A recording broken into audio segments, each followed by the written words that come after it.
Vous connaissez peut-être l'algorithme d'Elon Musk, c'est notamment son application qui a permis une ascension fulgurante de la capacité de production de ses entreprises. Composé de 5 principes, son but est d'améliorer l'efficacité d'un processus. Au départ, il s'applique surtout dans le domaine de l'ingénierie, un petit peu normal, c'est son dada, mais en lisant sa biographie, que je vous recommande d'ailleurs, celle de Walter Isaacson, pas l'autre, je me suis dit, pourquoi pas l'appliquer aux ads. Finalement, le mot ingénieur vient du latin ingenium, qui signifie l'idée de concevoir, produire, créer. Et si Elon Musk produit des fusées, nous on produit des campagnes publicitaires méta. Il n'y a donc pas de raison qu'on puisse pas appliquer cet algorithme aux ads ou à n'importe quel autre domaine qui implique un processus à un moment ou un autre. Et c'est exactement ce qu'on va voir dans cette vidéo. Bien entendu, chaque principe est illustré d'exemples de situations que j'ai vécues personnellement en méta ads.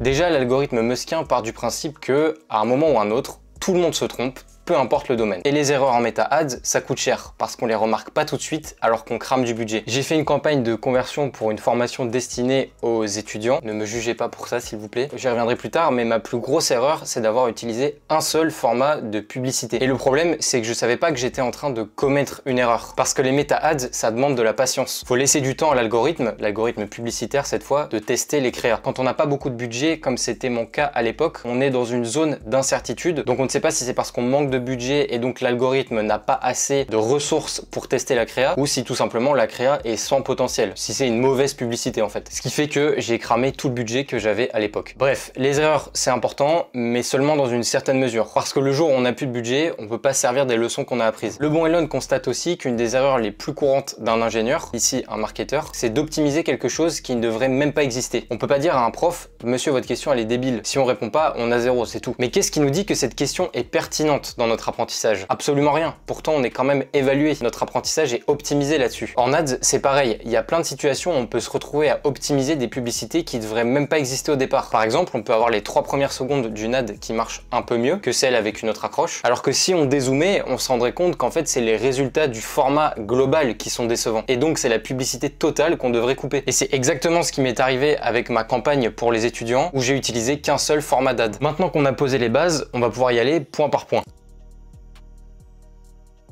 Bon, ça c'est un principe qui s'applique à tous les domaines. Quand on suit des conseils, des directives, etc., il faut toujours demander pourquoi. Précisément parce qu'une recommandation, c'est qu'un transfert de champ de vision étriqué que je vous ai montré juste avant. Quand j'ai fait ma campagne de publicité pour les étudiants, j'ai suivi un peu aveuglément les conseils d'un ami qui avait déjà fait des ads à l'époque. Je lui en veux absolument pas, il a fait ça de bon cœur pour m'aider et c'est plutôt même moi le fautif dans l'histoire. Je lui posais des questions super précises qui correspondaient pas forcément à ce qu'il avait fait et lui, vu qu'il voulait m'aider, il me répondait comme il pouvait. En plus, ça faisait un moment qu'il en avait pas fait et les outils changent très vite. Aujourd'hui, si je devais recommencer cette campagne, je m'y prendrais pas du tout de la même manière alors que c'était il y a même pas un an. Dans un domaine comme les social ads où tout évolue rapidement, faut éviter de regarder des vieux tutoriels par exemple parce que les conseils sont souvent obsolètes et en plus la plupart du temps vous êtes perdu parce que l'interface n'est pas du tout la même. Elle a évolué avec le temps. Il y a 5 ans, on pouvait obtenir des résultats satisfaisants pour 5 € par jour alors qu'aujourd'hui c'est plus du tout possible. C'est pareil pour le retargeting qui est un peu en train de disparaître aux États-Unis, mais j'y reviendrai.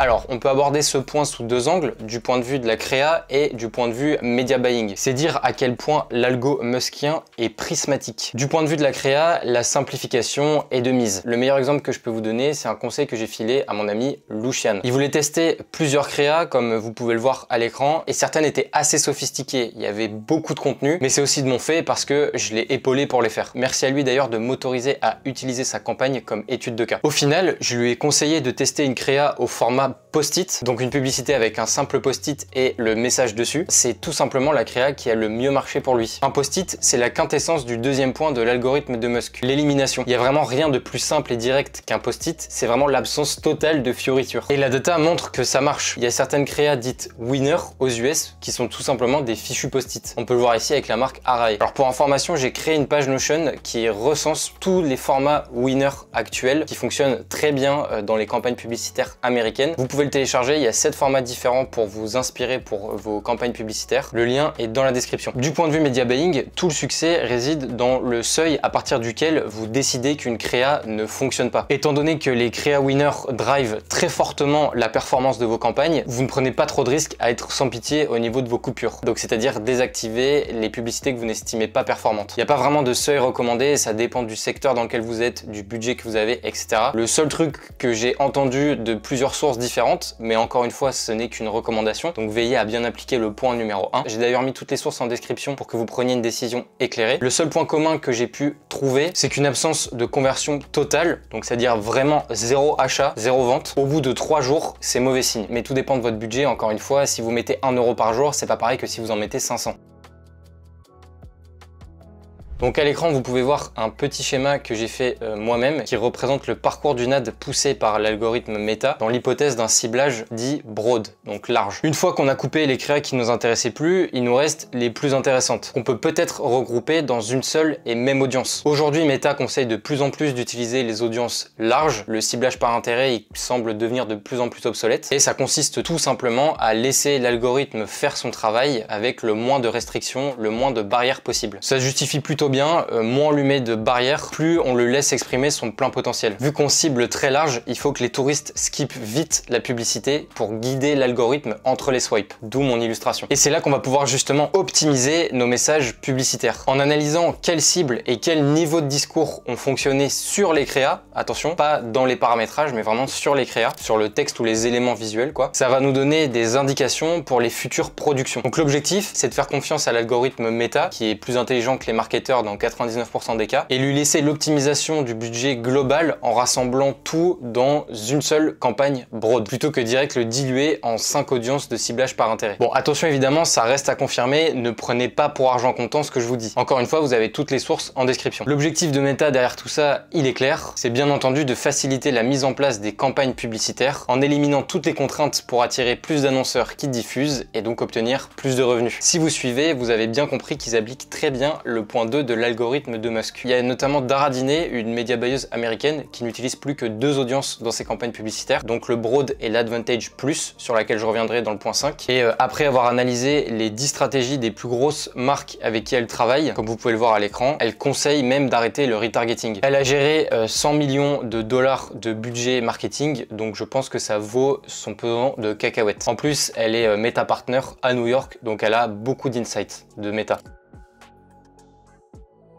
Pour la 4e partie, celle qui est de raccourcir les cycles, c'est une partie que je maîtrise un petit peu moins, donc je ne vais pas détailler longtemps, mais normalement vous l'avez bien compris, quand on parle d'accélération en ads, on parle de scaling, donc on va mettre plus de budget sur les créas qui marchent le mieux. Mais attention, c'est à faire seulement une fois que les 3 premières étapes ont été respectées, parce que oui, une créa qui a un investissement élevé et un coût par achat haut, ça témoigne d'une créa qui aurait dû être coupée en phase 2 normalement, donc la phase où on élimine. Ça sert à rien de mettre du budget sur une créa qui a ces résultats-là, vous allez juste perdre de l'argent. Vous allez payer de plus en plus cher pour que votre créa soit diffusée parce qu'elle va perdre au jeu des enchères avec les autres annonceurs et les taux de conversion vont baisser, donc vos coûts par achat vont crever le plafond.